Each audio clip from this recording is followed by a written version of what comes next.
Okay, I don't use my full name, but I'll tell you what it is. Granville Walker Thomas. And I was born in Hughesville, Missouri in 1937. And what I wanted to do when I was young, growing up, I wanted to be a baseball player for the New York Yankees because I loved the Yankees, and that's all I thought about was baseball. And then my childhood, it was really great.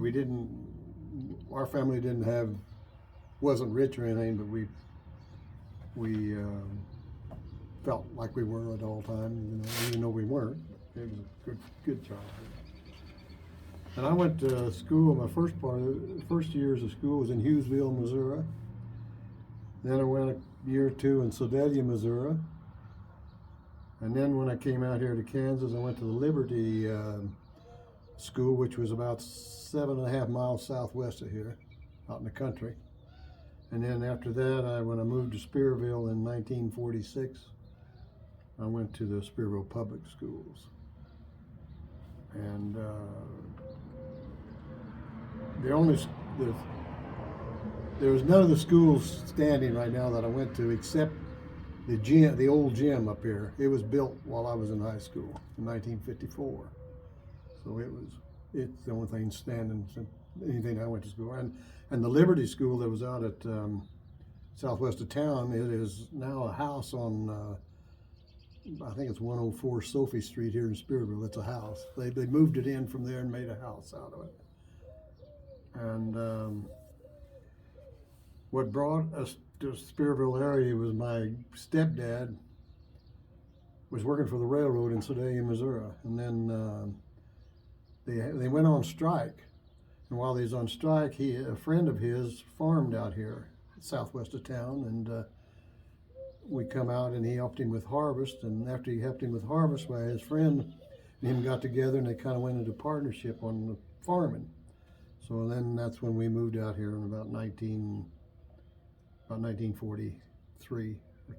And then in 1946 we moved here in town and bought it used to be the Nixon Hotel right cat a corner from the Chevrolet garage was. That's where we lived the first time. And the jobs that I have, when I was in high school, I worked for quite a few of the farmers around here. And then right before I was getting out of high school, the last year, I worked a little bit for EB Construction Company out of Wichita. They were putting in an underground cable out here along the highway. And I worked there, and then year after I was out of school in the Army. I was in the Army for 3 years. And I got out of the Army and I went to work for Heskamp Chevrolet for about 15 years, and then I worked for the school for 25 years and retired from there. And I actually still kind of work for them. I still deliver the mail and mow all the grass and everything. I still do that. But so I've been affiliated with this school for about 46 years or 47, something like that. And interesting places I've been and stories. I've been to the Notre Dame Cathedral in Paris, France. So that was pretty good. And I've been on the top of the Eiffel Tower. And in the United States, I went to the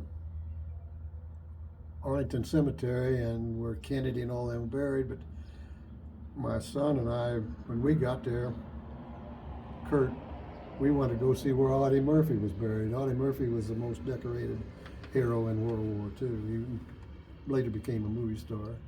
So we went and seen where he was buried, and it's just a regular little old tombstone like everybody else, just a little white tombstone with his name on it. It wasn't nothing fancy. So I enjoyed that. And then also Joe Louis, one of the most famous heavyweight champions of the world, is buried in Arlington Cemetery too, and we went there. And of course, we also seen Kennedy and all them, but I wasn't interested in that. And another thing, when I was overseas in France,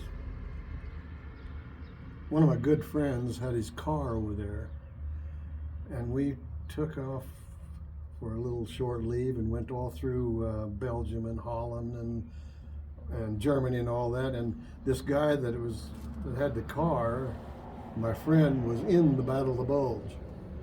And so we went to in Belgium, and then there we went to wherever the Battle of the Bulge was, and he told about what happened and everything. And that's what I really enjoyed that, because I kind of like World War II history.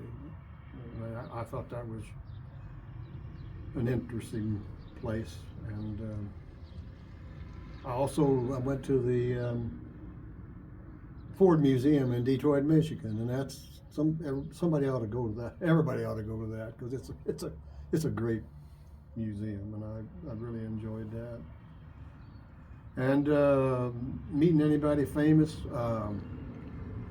me and my sons spent about 45 minutes one time out in Idaho with Muhammad Ali. We walked around with him, but he was dedicating some tigers there at a zoo, and he was there about 45 minutes, and there wasn't too many people there, and we just walked around and talked to him. And I remember Kurt, my youngest boy, he was getting his autograph, and old Muhammad was signing. He looked up, "Did you call me chump?" Kurt's eyes got about that big. That was kind of funny. And also, I love country music.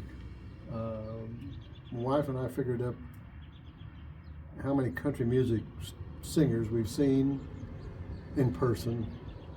And it's the old type country singing, not the new type stuff. It's the old Roy Acuff and Johnny Cash and Conway Twitty and George Jones, all them. The old ones, we've seen 117 of them. So that's quite, and I've personally met and talked to quite a few of them, like Conway Twitty and Johnny Cash and Mel McDaniel. I became pretty good friends with Mel McDaniel. Seen him so many times, he knew who I was when I'd show up.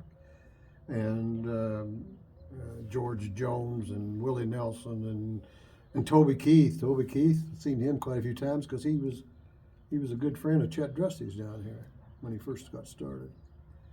And seen a lot of them. And let's see. I've been, as far as places I've been in about 40 some states, 7 countries and 3 islands in my life. And and on my bucket list, my bucket list is, when you get to be my age, it's just to be able to get up in the morning. And that's about it. I'm done. You're done? Well, thank you very much, DJ. Stick a fork in me. Thank you very much. Yeah, that's all right.